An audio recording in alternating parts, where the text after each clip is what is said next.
The Majority Report with Sam Cedar. It is Thursday, April 5th, 2018. My name is Sam Cedar. This is the 5-time award-winning Majority Report. We're broadcasting live to tape steps from the industrially ravaged Gowanus Canal in the heartland of America.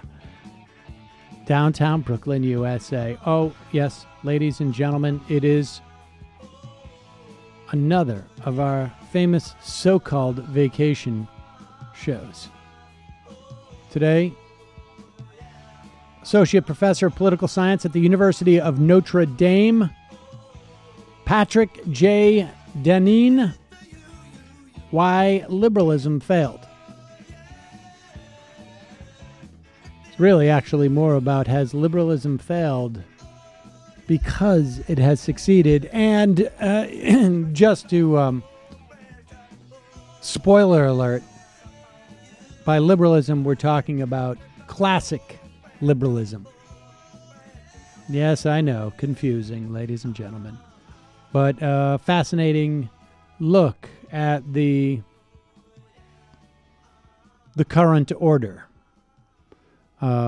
which I know you'll enjoy. Yes, ladies and gentlemen, we are on day 4 of our vacation. As you know, we followed the Department of Education school calendar for vacations because I don't want to pay for childcare during that time.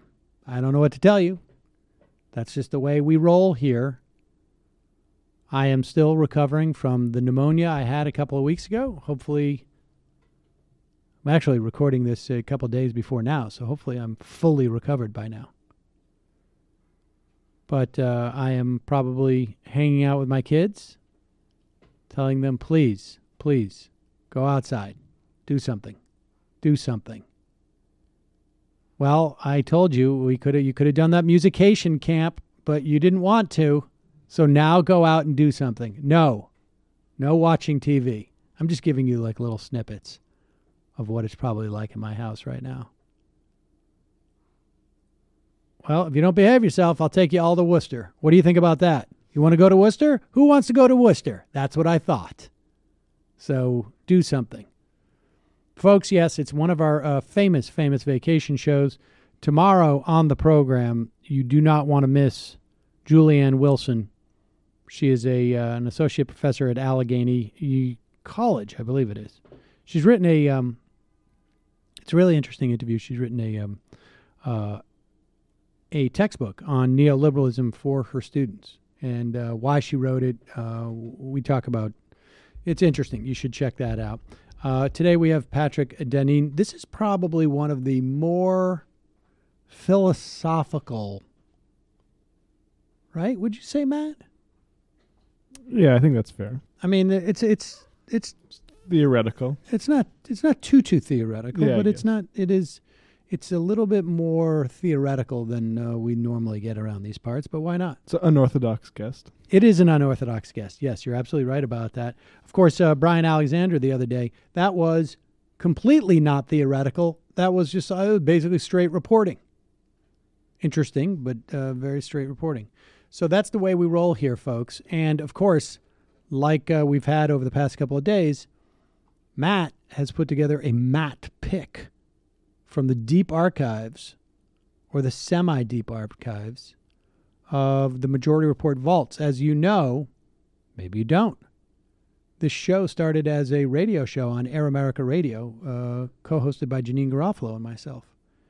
So we've got some pretty big names from back in the day. Matt drops them in. Oh, I'm sorry, what?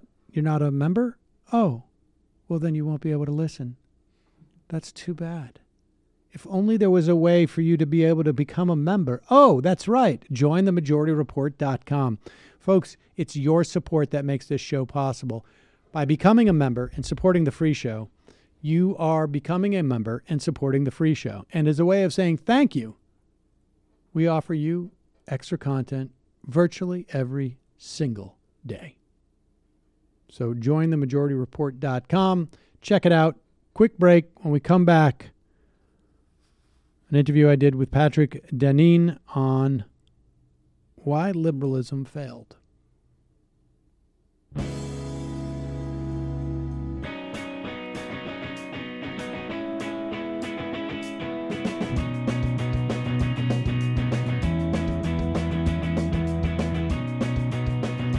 We are back. Sam Seder on the Majority Report on the phone. It is a pleasure to welcome Patrick Deneen. He is a professor of political science at the University of Notre Dame, and the book is Why Liberalism Failed. Patrick, welcome to the program. Thanks very much for having me. So, really, the problem is not that liberalism failed; it's that it has succeeded, I think, is the argument you're making. Let's start though first, so that people are not confused. Define for us, and this is actually, I guess, a big part of the book. What liberalism is in the context of what you're talking about. Yeah, sure. And actually, I'm flattered. It seems you actually read the book. Most people think I'm simply arguing that liberalism failed, but I'm arguing that it's if we see a kind of failure of our political system, it's because in some ways it's working. That's the irony. What I mean by liberalism is really the kind of you could say the political operating system of much of the Western world, certainly the United States. It begins, probably the story begins some 500 years ago with the effort to refound and rethink the basis of politics, and really to base politics in ways that we're familiar with on the theory of individual rights and on that legitimate government is on the basis of the consent of the governed.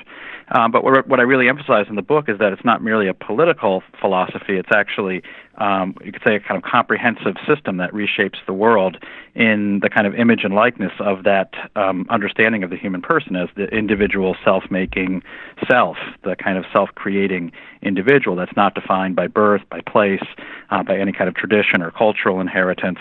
And so on the one hand, that's the source and ground of our liberty, but on the other hand, it has become in some ways a kind of solvent that's dissolved all of the kind of bonds that in some ways define a society. And so the irony is that as liberalism has become more fully itself over time, it's also becoming ultimately less manageable as a political and social system, and as much as people in some ways now are almost like atomistically, increasingly separated from each other, at odds with each other.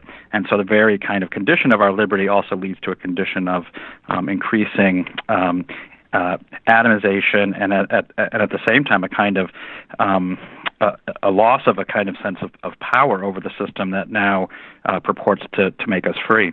All right, and so let's talk about that point. I mean, it's almost as if, and we should say, in the context of the way I think people colloquially understand politics in today's era, the left and the right, or the so-called liberal and conservative, a different liberal, we should say, and conservative, are sort of like Isaac and Ishmael in a way, and this idea of liberalism is the father, and they have sort of split off, but operate within the same construct. So let's talk about that moment where this from whence this idea came, this sort of that wiped off the veneer of those connections, and then let's talk about how it sort of it split. Isaac and Ishmael, I guess, went their separate ways.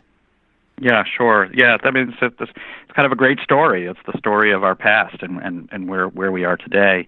I think the story begins, we could say, in a kind of circumstance that we can all, I think, intuitively understand, that in a kind of an older society, think of an aristocratic society, who you are, your identity, and what you will be is defined by who you're born or you're born to. The way I usually illustrate this to students is think of the kind of classic WASP kind of names like Smith or Weaver or Taylor or Cooper, and all of those things were one's professions. They weren't just random last names. It meant that's what you were going to be doing when you grew up, and that was the profession that you inherited. It wasn't just a name. It was who you were going to be. or more easily identified at a place that I teach at the University of Notre Dame. If your name is O'Shaughnessy or O'Leary or McWilliams, those names indicated who you were from, so that you were a child of Leary or the son of Johnson or something like that. And you could say liberalism, in addition to being a political program, was the effort to liberate people from any kind of defined, inherited form of identity. And we live in a world today in which we assume, indeed it's kind of the ground condition of what we think of as our liberty, that we assume that we define who we are, and that we define what we will do, where we will live, who we will be with. But the kind of the nub of the issue is that in order to create the conditions that liberate us from not only, we could say, oppressive political structures, but even what come to be seen as unchosen forms of ascribed identity, like one's profession, one's familial ties that can define one, and so forth. That there's a kind of need to remake society so that we become ever more and more individuated, more and more freed from those kinds of defining bonds. To the point that now, I think you see a lot of the social science data suggests that we are the most disconnected and atomized people ever to exist, ever to exist since those things have been measured in extraordinary forms of declines of rates of formation of family, marriage, child reproduction, fertility, so forth, and as well as, you could say, the kinds of forms of associational life, joining voluntary associations, political parties, churches, even patriotism is kind of in the decline as you move toward younger generations, from older generation to younger generation. So the ground condition of our liberty makes it more and more difficult for us to see that we have anything in common, that there is any such thing as a common good, other than the securing of our individual self-making selves. But there's a question of whether you can base a society on that aim or ambition. All right. Well, we're getting ahead of ourselves again, where we're looking at the failure. I want to stay sort of like at the so let's go to the founding of this country. I mean, as these ideas of liberalism across the Atlantic, and we obviously these are ideas that come out of Hobbes, and Locke carries it in slightly different ways.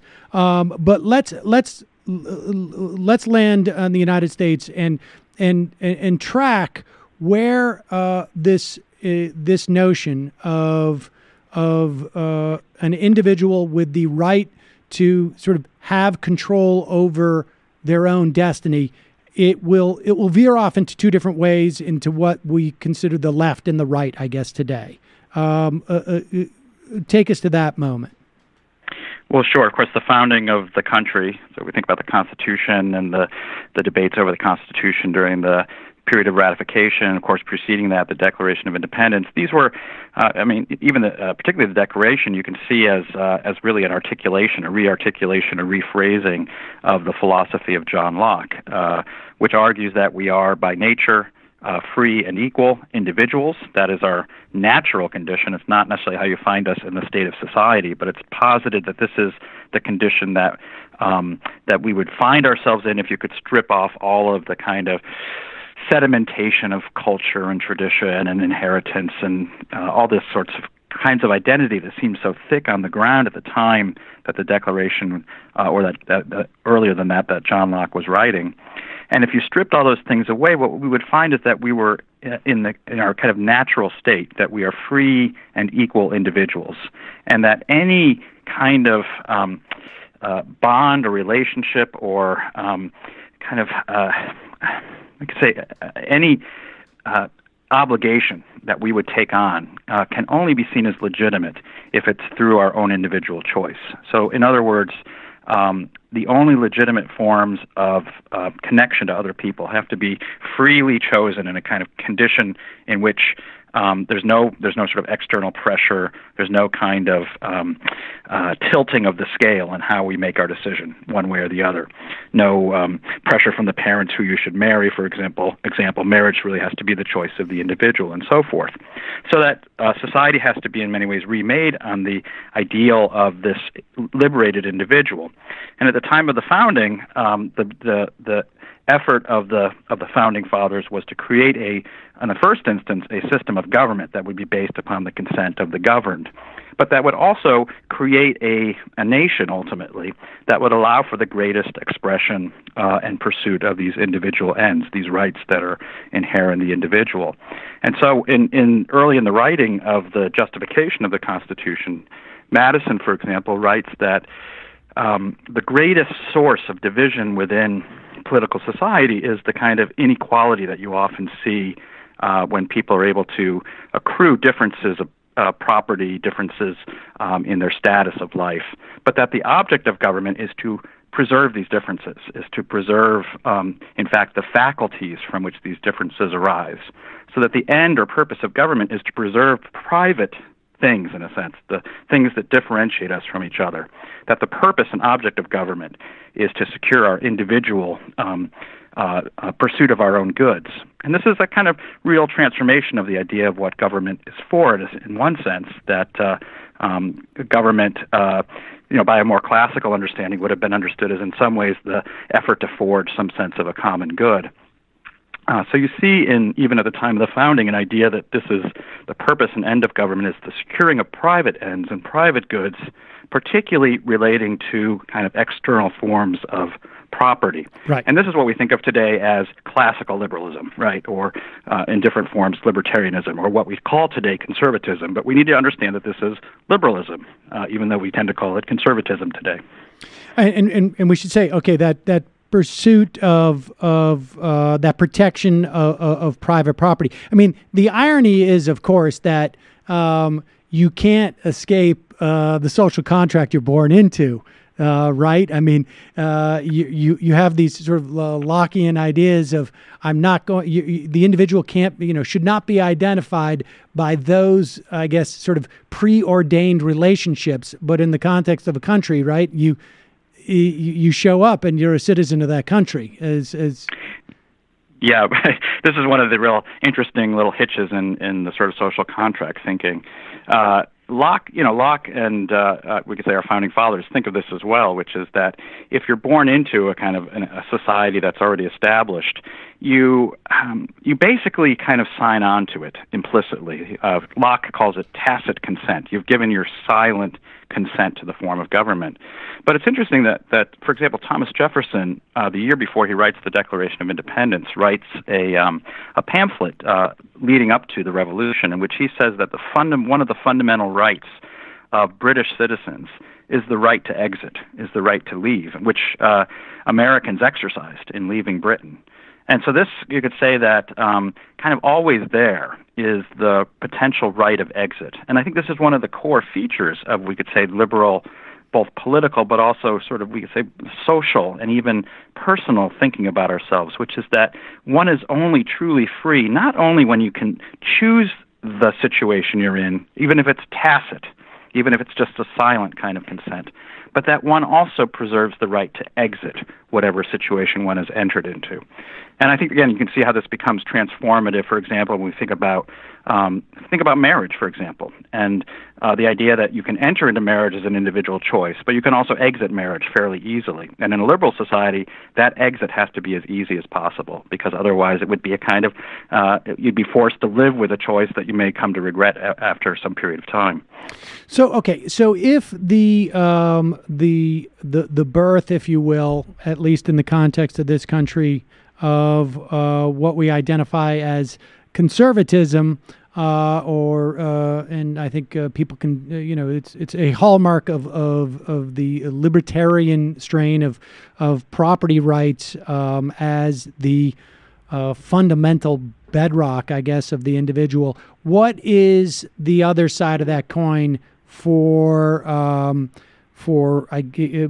progressives, let's call that, so that we don't get into, I think some progressives might take issue with that, but so they don't want to get into the confusion of using liberalism in the two different ways. What's the flip side of that coin?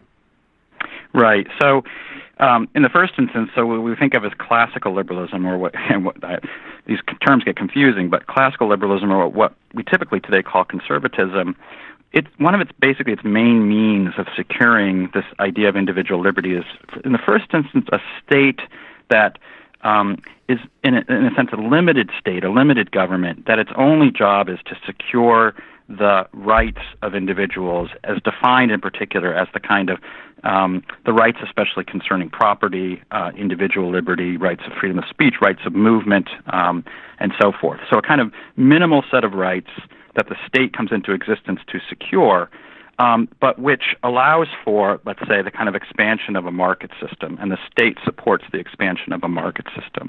And one of the main means by which we achieve a kind of our individual liberty is through the kinds of choices we make in a market. And so one of the main means of the achievement of this individual liberty is through a market society. And progressivism really comes as a result in some ways of the very success of this classical liberal project, which was to, in many ways, to create a much more individuated society, but also, of course, as we know, created a society of pretty significant economic inequality, as Locke predicted would be the case. People who were better at accumulating property would accumulate more, and people who were less able or less well situated to do so accumulated less. And this, of course, led to the question of how could people be truly equal and free if there was such substantial difference in the attainment of property. And progressivism arises not as a rejection of the liberal political order, but really as an effort to say, in order for it to be legitimate, people have to be, in some senses, given a relatively equal starting point, or at least the opportunity to have an equal starting point in the race of life. So it's not full-blown socialism. I know there's discussions of whether the left is really moving towards socialism today, but progressivism began as the effort to say, we're going to get everybody so they can have a kind of equal starting point on the race of life. And so that people can still pursue lives of equal and individual self-fashioning, but they do so with, in some instances, with the assistance of an enlarged government. Government that's now not merely going to secure kind of the negative rights that we think of, or those kind of basic rights of free speech and property and so forth, but now is going to think about the kinds of rights that you hear progressives talking about today: health care and progressive tax and education, and all those various sorts of investments into the flourishing of individuals in a market society. So it's not the overturning of a market society; it's rather the kind of effort to lend some degree of equality into the market society. But this ends up in some ways being the kind of flip side of the coin, because really what our politics becomes is a debate over means, which is to say, what is the best means of securing the equal, free individual? Is it really a kind of a market system ultimately with a minimal state, or is it a state that corrects but nevertheless exists fairly comfortably alongside a market system? And so the kind of ferocious debates that we have today end up really being debates over means in which the end is the same. And for this reason, as I argue in the book, what we see, even though we have these titanic battles in our politics today, what we tend to see is the ongoing growth of both the state and the market, and the increase of individualism as a consequence of both of those things.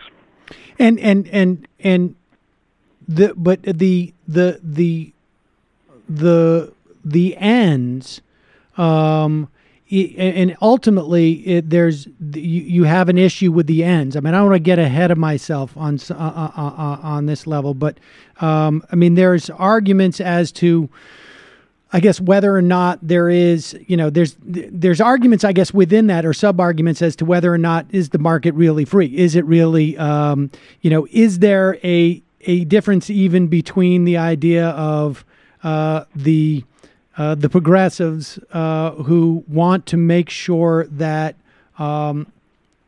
people are given the same opportunity in the markets, and therefore want the state to intervene, and on the right, where the state has intervened, right, by simply saying, like, property rights are the primary rights. I mean, that's also that's not a foregone conclusion, right? That was a novel concept, or at least a new or an introduced concept. Yeah, sure. In fact, part of what I I revisit some older arguments in the book that talk all about, in some ways, the creation of a market society. I mean, I think we do have this kind of this sort of libertarian, I would regard it as a myth, a kind of mythos that's propounded by libertarians that suggests the kind of natural condition is to exist in a kind of perfect free market environment. And it's only with the creation of the state that this perfect, what's called sometimes spontaneous order, a kind of spontaneous market system, would just pop up if there were no government, if people could just run their own affairs. But in fact, the kind of history if you look back at the kind of economic history, what you see is actually a pretty extensive investment by the state in the creation of the modern market system, and in some cases, violent efforts by the state to reorder society so that you would have you would really propound and indeed begin to sort of legitimize the idea that all property was essentially private, or any property that was considered to be not owned by the government was private property. Whereas there was, in more medieval England, there were lots of sort of spaces that were just considered common spaces, so there's a kind of a transformation, precisely as you described, that creates a market system. And so this is correct that there's a deep linkage ultimately between the modern state and the modern market. And again, what we tend to debate about is how extensive should the market be relative to the state, and how extensive should the state be relative to the market. But in fact, both tend to wax, both tend to grow in conjunction with the rise of, and indeed the realization of, this individual, this creature that's supposed to exist by nature, but can in fact only exist through extensive artifice, through extensive creation, both of the state and the market. I don't want to get too bogged down in this, but is it really, at the end of the day, an argument about that relationship between the state and the market in terms of like how much state and how much market, or is it what element of the market is going to get the benefit of the state? I mean, well, yeah, that's certainly a part of our kind of our everyday politics, and I don't want to minimize how important those debates are. But from the macro view, and really what I'm trying to argue in the book, is that the debate really tends to be over which system of depersonalized relationship are we going to prefer and put into the kind of primary position.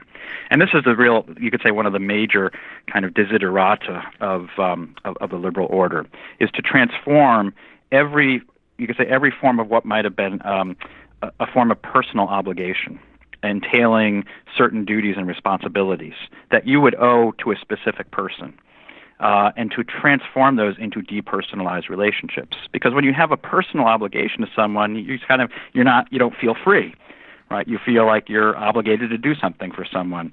When it's depersonalized, I'm not obligated to that particular person. I'll give you a really quick example of what I mean by this. I often use the Amish as a kind of example of kind of an opposite system. So I'm not suggesting we should all become Amish, but it's just helpful to kind of highlight the difference. So in certain Amish communities, it's not permitted to take on insurance.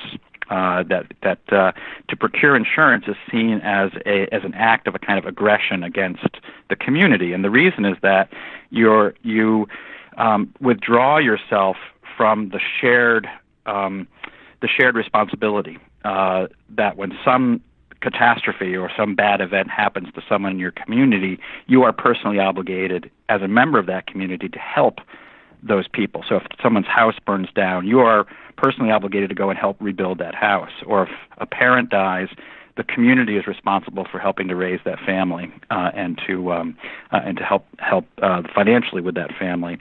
What we do in sort of modern liberal society is to create an insurance market that we can all contribute to, and if something bad happens, we can make a claim on, but that claim is not on any particular individual. It's rather a depersonalized mechanism that liberates us from any particular obligation to any other person. You could say this is, again, the ground condition of our liberty, is not to have those, is to minimize those kinds of personal obligations.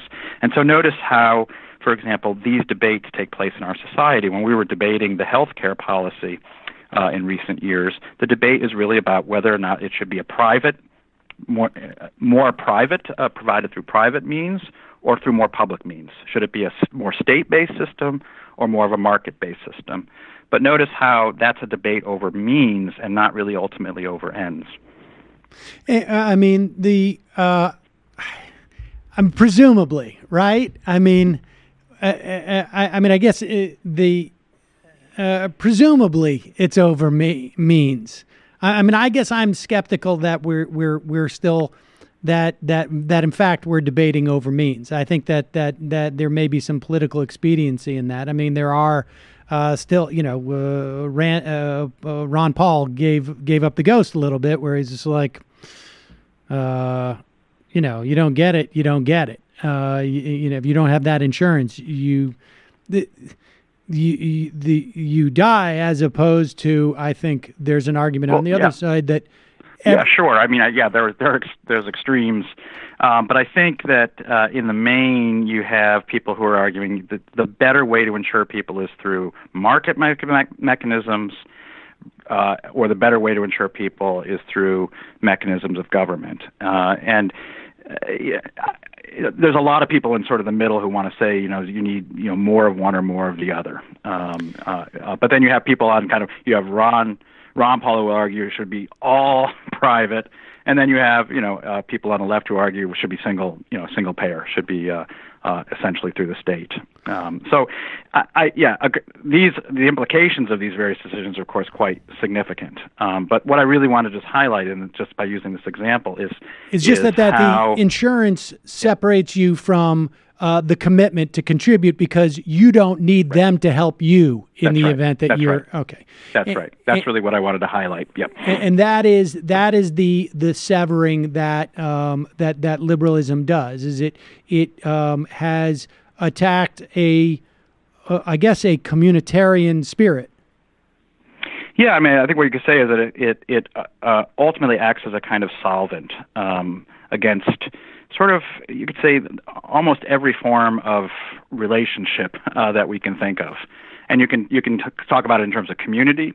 You can talk about it in terms of family. You can talk about it in terms of religion. You can talk about it in terms of association. Even today, you can talk about it increasingly in terms of nation. And one of the interesting debates we're having today that really comes out of this is there any coherent idea of what a nation is? Is there any reason why there should be borders or boundaries where they're drawn? Or is that really just is that just ultimately arbitrary? And if a nation is really just a liberal, sort of an instantiation of the liberal philosophy, then in the end, there's probably no reason to think that borders and boundaries actually have any coherent reason to exist, because it's really an idea that can't be bounded.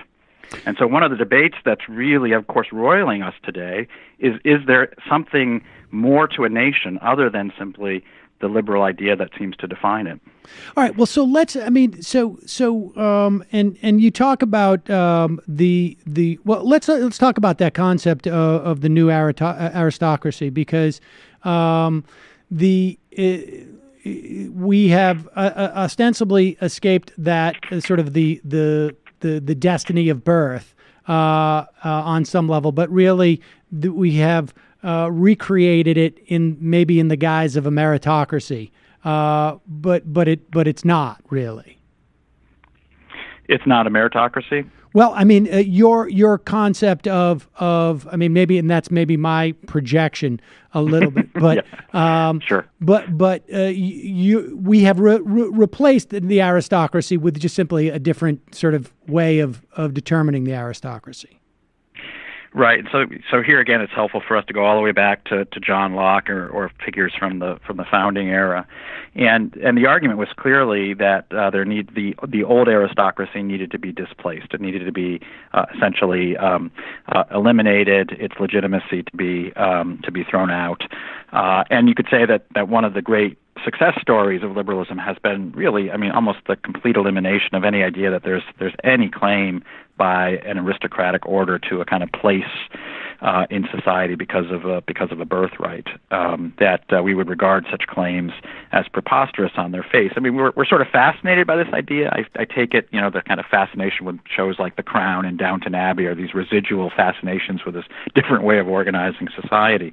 But if someone came to us and claimed that they deserved, some superior status because of their lineage, we would regard that as patent nonsense. So on the one hand, liberalism has been very successful at displacing this old aristocracy. But Locke is quite clear that what he wants to do is to reconceive society so that people particularly with abilities to perform economically, who are very adventurous, you could say, willing to take extensive risks and have the talent and ability to make those risks pay off. And it's not always going to pay off, but it's a kind of disposition, and we sort of know people who are more prone to take those kinds of risks and will often profit from those risks. That those people should be given the kind of context in which that kind of spirit can manifest itself. And he differentiates the world not between people of certain birth and people of a lower birth, but he differentiates people between what he calls rational and industrious and quarrelsome and contentious, which is sort of people who work hard and people who complain about people who get more because they work hard. It's kind of a definition I guess Rush Limbaugh would love or something. But in effect, what Locke is arguing is for the opportunity in some ways to reshape society so that a kind of new ruling class can emerge, and in particular a ruling class that is able to accumulate more property. And you could say, again, that this has been a very successful project. Not only has the old aristocracy been displaced, but we have now recreated society so that those who can accumulate wealth have, positions of considerable influence in our society, not just political, of course, but also culturally, that they run the major institutions in our society today, the media, the universities, the NGOs, and so forth, and that they have an outsized voice in our politics today. And again, if you want to look at where many of our contemporary political conflicts are arising from, it's the increasing sense that this new aristocracy may be as problematic and potentially as illegitimate as the old aristocracy seemed to someone like John Locke all those years ago. Right, and I guess my sense is just that we're sold the idea that that's a meritocracy, but it just so happens that it's reflective of the person who gets to set the ground rules of what constitutes merit on day one, which will ultimately determine who gets those rewards. If I was in charge of the meritocracy, people who could do a podcast would be ruling our society right now. Well, but this is the ground conditions have been set, for several hundred years, right. And this is what I'm saying is the liberal order itself. So yeah, it's in some ways it's arbitrary. It's as arbitrary as if you were born to this duke or that earl or that prince.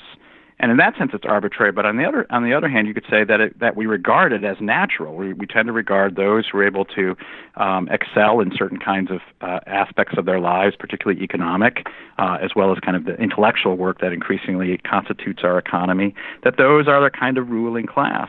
But there is one element that we really do have to stress, and I think that you're suggesting as well, which is that increasingly the meritocracy, this new aristocracy, is able to perpetuate itself by birth. So it's become, interestingly, a kind of a new form of an old aristocracy. That is, that's to say, the children of the people who are quite successful economically in our societies today are more or less ensured far greater access, and ultimately the far greater likelihood of success through the institutions that now sort of sift the economic winners from the economic losers. And I've taught at some of the best universities in America, Notre Dame, Princeton, Georgetown, and it's quite evident that the kind of grooming that you need and the preparation that you need is not all that different in certain respects from the kind of grooming that you would have had as an aristocrat of old. So, all right. So, with this critique, I think laid out sufficiently, like what could have been the alternative, and what could be the alternative? Well, I actually I have many friends of a very conservative, even traditionalist disposition who would like us to go back to the Middle Ages and reconstitute some kind of old aristocracy and monarchy and integration of church and state and so forth. And I'm not counted among those. I would not count myself among those. I think it's necessary, of course, to recognize that this has been a phase in human history. This liberal political order and liberal society has been a phase in the history of the world. Francis Fukuyama in 1989 wrote that he believed that this was the end of history, that the question of political regime had been permanently settled, and that there was no other option out there. I tend not to be of the view that the human let's say the human capacity to find new ways of organizing ourselves has exhausted itself. But on the other hand, I also want to be modest and suggest that anything that may follow liberalism is going to be a kind of in all likelihood will be a similar process of thinking through and experimenting with different forms. Just as liberalism didn't just kind of arise overnight. I mean, it was theorized 500 years ago, but it didn't arise overnight, and it took a long time to kind of develop. So I think that in many ways, going forward, we build on many of the achievements of liberalism, and I would not be someone to deny those. I mean, I have colleagues and friends who would want us to deny those, but I think there are significant achievements. But at the same time, I think that what we can also see, or what I hope I persuade people of in this book, is that taken to its own extreme, it becomes a self-contradictory and ultimately a self-undermining kind of system, both politically and, I would say, more broadly, socially, economically, and so forth.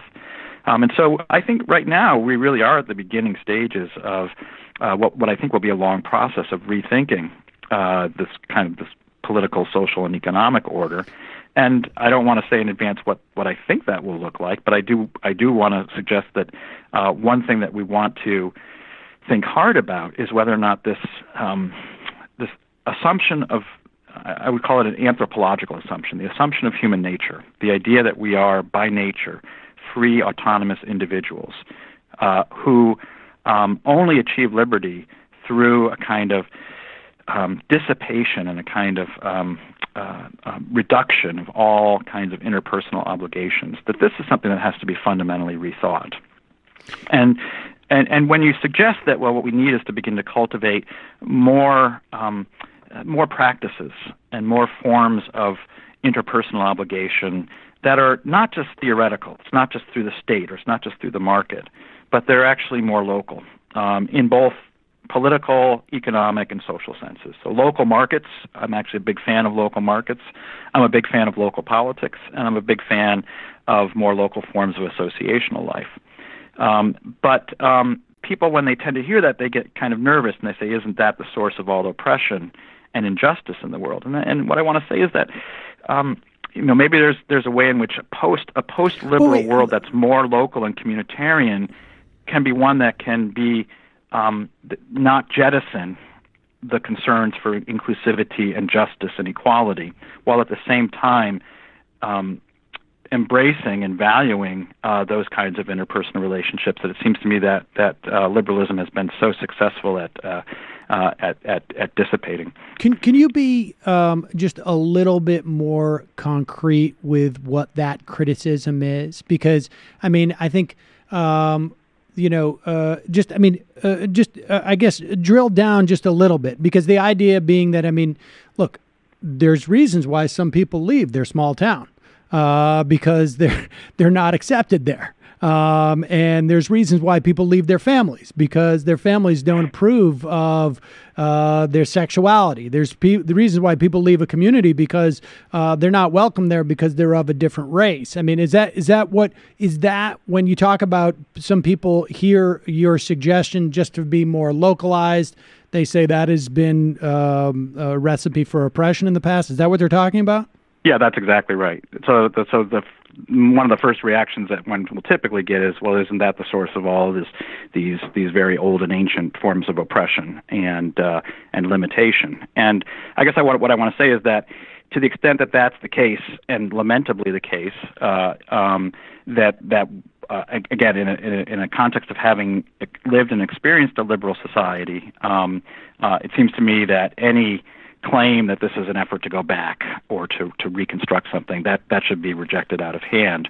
But at the same time, what I would ask and what I'm trying to urge is that we also see what's positive about those aspects of life. And my go-to philosopher in this regard is Alexis de Tocqueville, who had, it seems to me, extremely powerful contributions to make about where the vitality and robustness of American democracy arose was not ultimately from abstract forms of relationships in a kind of national system, but from the interpersonal relationships that arose from these more kinds of local contexts. And yes, these can be places where there can be injustice and even oppression, but these can be also places where one can in some ways be recognized, have one's voice heard, and in some ways exercise the muscles of citizenship and of responsible citizenship in ways that I think have increasingly atrophied in our society today. Why wouldn't, and maybe it would, but why wouldn't, let's say, socialism provide at least a context for those things to happen? Like, I can understand why you would argue, let's say, single payer does not fulfill that bill, even because it's too abstract. The idea that we all pay taxes and that's the way that we get health insurance is not as interpersonal. But something like, let's say, statutes that make unionization, that encourage unionization more, would actually bring people together, or things like statutory relief, like family leave, or mandatory 4-day work weeks, so that people have that 3 days a weekend to sort of sit at home and be closer to their family, or closer or more time to invest in their local community without having the obligation to make money to pay the rent. Mm-hmm. Yeah, I mean, I think that if a lot of these public policy debates were framed in terms in which we might actually raise these kinds of concerns to the fore, I would be genuinely extremely enthusiastic. I mean, too often it seems like our policy debates really do tend to redound again to these questions of either the claim of the individual, this market ideology individual, or the needs of the state. And I'm not an anti-statist, even if I come across sounding like one. I'm actually I'm in favor of the idea of the common good. But too often when we talk about the state, it's that the state is seen as an engine of sort of ensuring our individual autonomy and our freedom from each other. And if that's what we think of the concept of the state is, then it seems to me it's just a different form of market ideology, or it's just a different means of attaining the same end, the same kind of individuated self. Now, the problem with socialism, and again, what are we talking about here? This is another concept we'd have to think right through.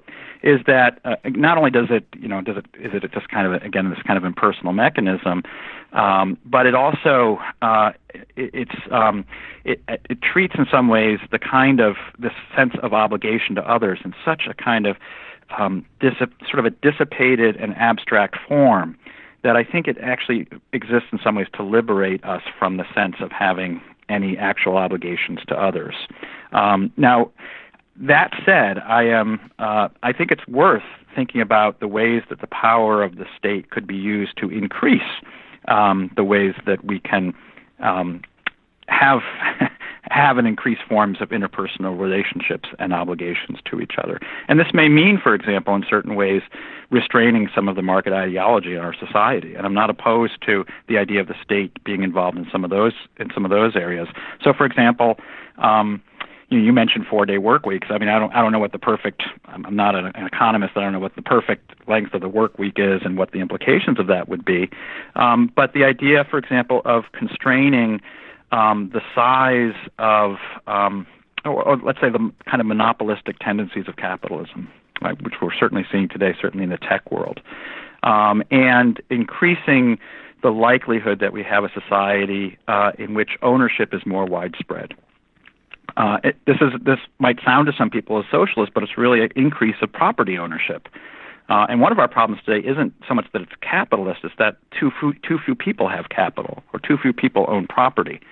And so it seems to me that one of the classic ways of understanding the appropriate role of the state is to restrain the tendencies of markets to accumulate too much, for individual actors in markets to accumulate too much power and to pool too much capital in too few places. And what's interesting today, it seems to me that the left and the right have abandoned that particular concern. I think there's actually on the left. I mean, we've certainly over the past year and a half, there's been a growing sort of antitrust movement in the left. I mean, I think that's it hasn't made its way to Washington yet, or at least I haven't seen it. But if so, I'm very happy to hear that. I would push back on that a little bit. I mean, you can see it in the Gorsuch hearings when you're talking about sort of the big guy over the little guy. You can see a lot of Elizabeth Warren. There was that big open markets brouhaha with Google and all those folks having left. It's still pretty nascent, and maybe you need to, in my meritocracy, people like I who was aware of that would be rewarded again with everything. But it may be, certainly not that large. But that is a burgeoning, I think, movement on the left, and I think we may see more of that in the wake of Facebook. I think there might be some interesting pockets on the right where you would actually find some sympathy as well. So maybe this is one area where the idea of increasing an ownership society might be a potential bridge between these kinds of political divides, and precisely in a way that seeks to foster a kind of a more widespread sense of societal and economic responsibility and reward that everyone can share in. This seems to me to be something that both a kind of market ideology and a statist ideology tend to decrease, but where the power of the state can be used to increase the possibility and the plausibility of these more kind of interpersonal ties and communal ties to increase, then I think that's a genuinely a good and just use of state power. When you say increase the ownership society, are you saying basically spread the wealth? I mean, it's interesting because I think what's interesting is that your book has been received in pockets on the right and pockets on the left with equal enthusiasm, I think, and that's interesting. And I'm just curious. I mean, is that why do you think that is?